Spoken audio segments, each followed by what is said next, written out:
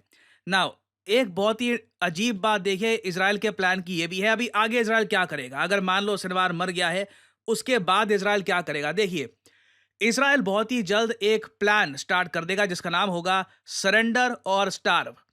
इस प्लान के अंडर देखो इजराइल गाजा पट्टी को, ये आपके सामने गाजा पट्टी है, इसको दो हिस्सों में बांट देगा, एक नॉर्थ एक साउथ। इजराइल मान के चलेगा कि नॉर्थ में जो भी सिविलियंस हैं उन्हें इजराइल ने इतनी वार्निंग दे दी है कि वो साउथ की तरफ चले गए होंगे। अब नॉर्थ में अगर कोई बचा होगा तो हमास के लोग ही होंगे टनल्स में।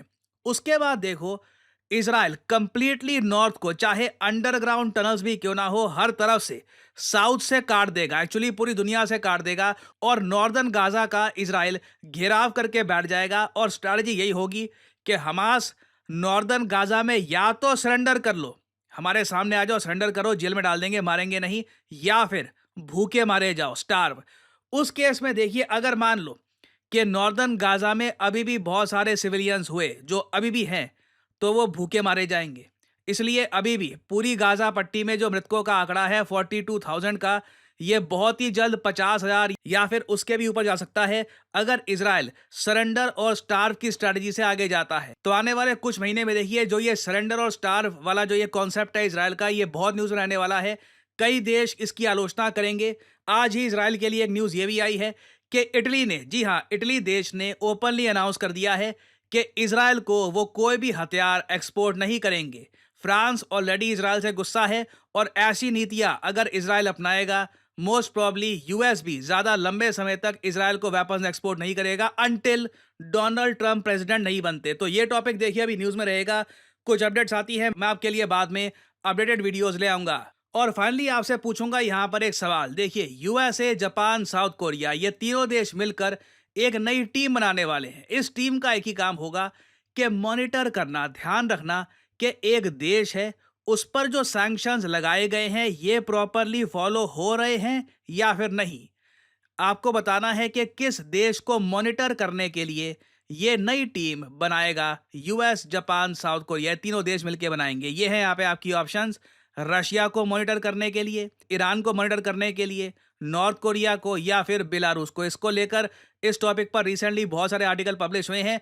कमेंट सेक्शन में करिए उत्तर, जो लोग देंगे सही आंसर उनकी कमेंट को मैं हार्ट दे दूंगा ताकि बाकी लोग समझ पाएं कि सही उत्तर क्या है। और फाइनली आप लोगों के लिए एक बहुत ही इंपॉर्टेंट जानकारी। देखिए स्टडी आईक्यू एक बहुत ही स्पेशल बैच लेके आया है उन स्टूडेंट्स के लिए जो आने वाले यूपीएससी एग्जामिनेशन की तैयारी करना चाहते हैं। बट आप सबको पता है अब बस 200 के आसपास दिन बचे हैं। तो अभी स्टडी आईक्यू ने लॉन्च किया है एक लेटेस्ट 2025 की तैयारी 215 दिनों में। ये देखिए स्टडी आईक्यू का एक फास्ट ट्रैक बैच है जिसमें आपको प्राइस भी काफ़ी कम मिलता है और इंश्योर किया जाएगा यहाँ पर कि 215 दिनों में आपका पूरा सिलेबस कवर करके आपको यूपीएससी एग्जामिनेशन के लिए प्रिपेयर किया जाए। जो यहाँ पर प्राइस लिखा है, नेवर पे दिस प्राइस, यूज़ करिए कोड PD10 और अपने आप देखोगे प्राइसेस गिरना शुरू हो जाएंगे। You will be able to save a lot of money. So use करिए code PD10 and save money. इसी नोट के साथ ये है वीडियो का अंत। Thank you for listening and I always say may the gods watch over you.